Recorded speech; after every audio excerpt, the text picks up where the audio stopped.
In this video I'm going to demonstrate a very simple wet on wet painting very quickly. So what I'm doing here with pure water, no colour in it, is I'm just wetting the whole paper. I mean, essentially I'm putting a wash on with no colour. So actually just take a minute or two. The main problem you've got with a wet on wet painting is you have to balance the colour you're mixing and take into account the water that's already on the paper, because a darker colour is just going to mix lighter, just because of the fact I've probably put an awful lot of water on that paper there, and that is just running down there now. So already I've got more water at the bottom here than I have at the top. I can only really, I'm just going to use three colours here, sort of off yellow, so a little bit of orange, a light blue and a purple, well, a light purple and a dark purple. Okay, so that's all wet, apart from this bit here. If you just sometimes just look at it from an angle, any bits you've missed will show up.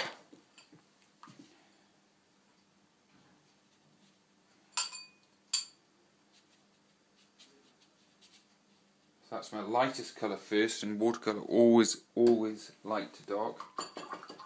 Wash my brush. This is the blue.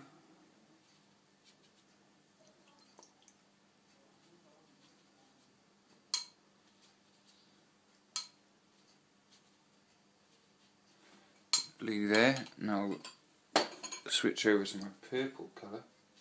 Put some, that's quite strong. Maybe looking a bit too vigorous there. Now what I'm going to do here is just tip the board up a bit. See if we can get those colours running around a bit there. There they go. The wetter the paper, the more the colours will move around. The drier the paper, the more they'll tend to get sort of stuck on each other. Hairdryer. Got to be careful with a hairdryer that you don't sort of push the paint around too much and actually stop pushing it. So I'm keeping it moving, I'm keeping it at a distance, so it's not actually affecting the paint. Okay, so that's dry now. What I'm going to do now is just going back in with the same colours I've used but dry. Just put a horizon in. Straight away there.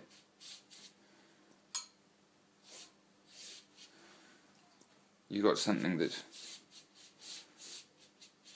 looks like a landscape. But one more quick wash on.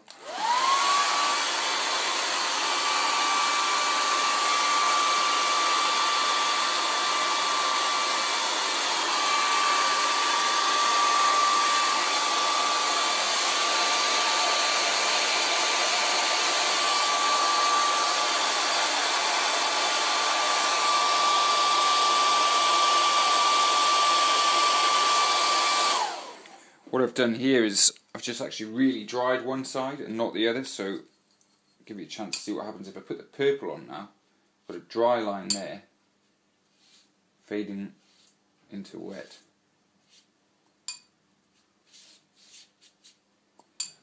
So this is an example of wet on wet painting, as well as I'll just get the camera down and see if I can show you a bit closer there what's going on. So there's the dry line going into the wet.